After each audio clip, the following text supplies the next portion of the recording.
That is how you write a G1 Autobot, you edgy, angsty wannabe. Shove that in your cigar and smoke it. Hello, my wonderful viewers, and welcome to another episode of Betty Adams Overanalyzes. Today, we are going to take a fully spoilery look at Transformers Energon Universe Book 5. Just know, my wonderful viewers, it took a lot of self-control for me to review this book. Was that because it was bad in some way? No. Was that because it was the flawless piece of art that raises itself above the medium and transcends genre, making it impossible to critique? Well, no. It had its flaws, and all the usual limitations of any comic book. Every medium has its limitations. This was neither bad nor perfect. It was just a really, really good comic book. My eyes slipped from page to page so fast, I missed a dozen little details on the first reading. I reached the end far, far too soon, and every instinct streamed for me to pick up book 6. That's a good comic book, and I had to see what happened next. Why couldn't I just pick up book 6? I find I review things best when I don't have the next episode, next book, next chapter in front of me. Easy to do with weekly releases, but when I've got a backlog like this, it's hard to exert that self-control sometimes.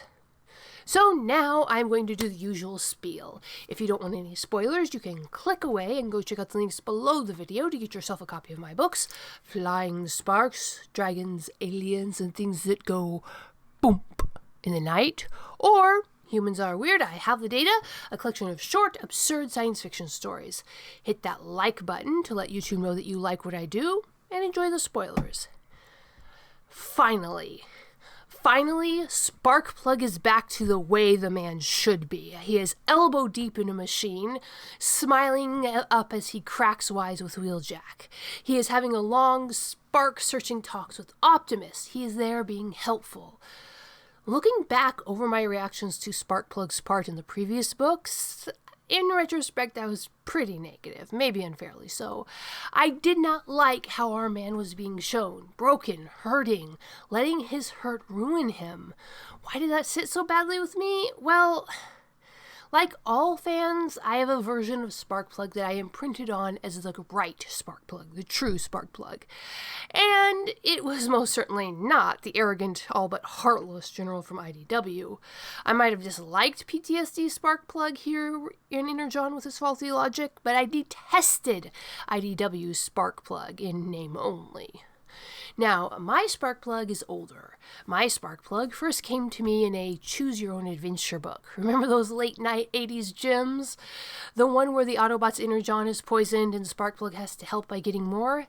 There was another story I read, I can't remember what format it was in now, where there was an active battle and Sparkplug is basically helping Ratchet repair the Autobots. Then, another, I think more famous storyline, where the Decepticons capture Sparkplug and make him work for them, and he sabotages their systems, using what he learned during the Korean War. That cunning, useful, ever-cheerful middle-aged man was my Sparkplug, and I did not enjoy seeing him in the depths of PTSD like he was in the first book. But that changes here in Book 5. Optimus and Sparkplug have a chance to sit down for a Heart to Spark where they share what they've been through in their respective wars, which is very realistic. This debriefing, this honest debriefing is what psychologists have found to be one of the best treatments for PTSD. Optimus is thoughtful, honest, humble. Sparkplug clearly hopes that this old being can teach him something that he hasn't figured out on his own, but all Optimus can do is share his pain, admit that they are both on the same path of discovery, and that for Sparkplug hurting, broken in so many ways, that's enough for now. Then we see Sparkplug and Wheeljack harnessing the power of the great hydroelectric dam.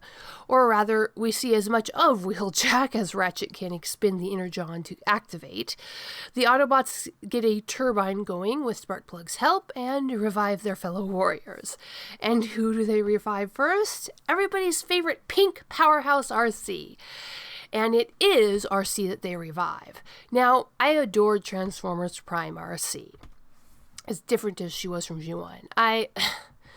except the Brute RC version from Transformers Earthspark.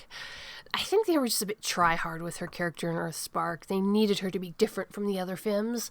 But if there was one version of RC I detested more than IDW's so-called Sparkplug, it was IDW's psychopathically violent RC. They murdered my Fim. And I get the strangest feeling that I wasn't the only one who thought that. The writers of this book make a point of bringing RC back first of the incapacitated Autobots. She wakes, smiles with joy, greets an old friend, and instantly saves his life, because of course the Decepticons have found them. Then RC has a little scene where she rescues a complete stranger, because Optimus cares about you, so do I.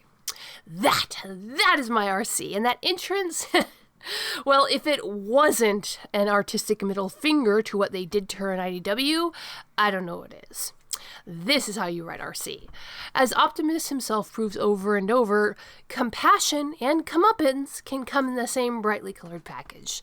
Then there are just pages and pages of exactly what we come to the franchise for. Giant robots punching each other. Starscream, the manipulative, tries his tricks on Optimus Prime and gets a face full of cold facts and logic for his pains. Also, hot fusion plasma. But hey. Starscream shrieks out the retreat call, and the Autobots roll out to retake the Ark. And, well, sometimes plot twists step into the room and calmly announce themselves. Sometimes they hit like a dump truck.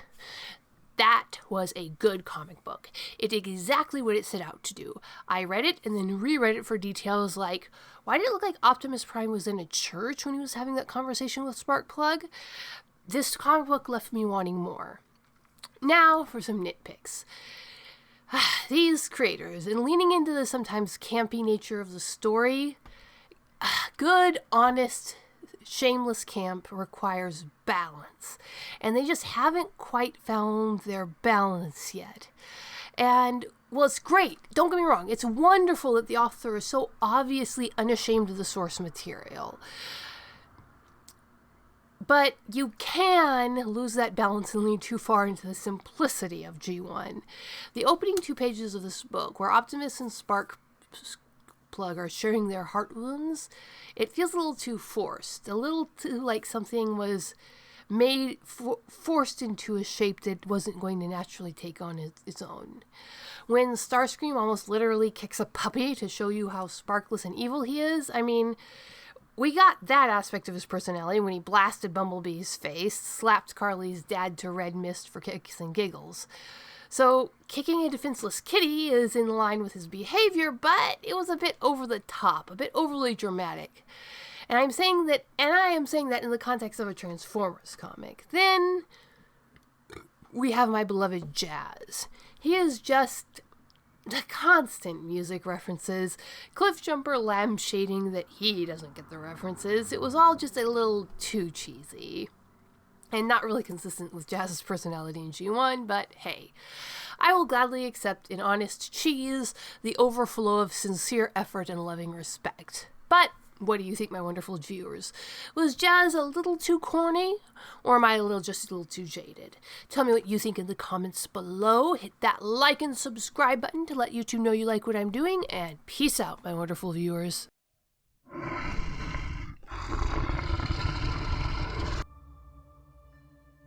Drake McCarty's leg was shattered, deep in the wilderness. As the flash flood closed over him, something alien pulled him from the waters. A military base that shouldn't exist. An ancient warrior with secrets of his own. Drake returns to his family with a whole leg and the burden of a secret he doesn't understand. In the forest around them, someone is watching, and something followed him home.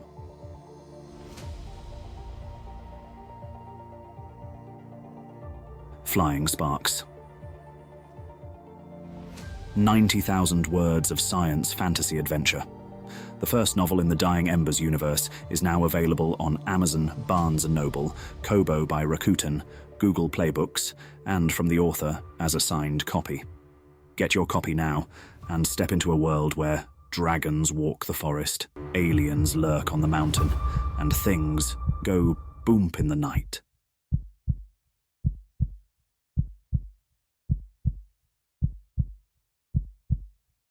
escape into another world with the writings of author Betty Adams. Two worlds, one of utter absurdity, one of dramatic tension, both alike in aliens absolutely astounded by human behavior. Humans are weird, short, absurd science fiction stories. Flying sparks, dragons, aliens, and things that go boom in the night.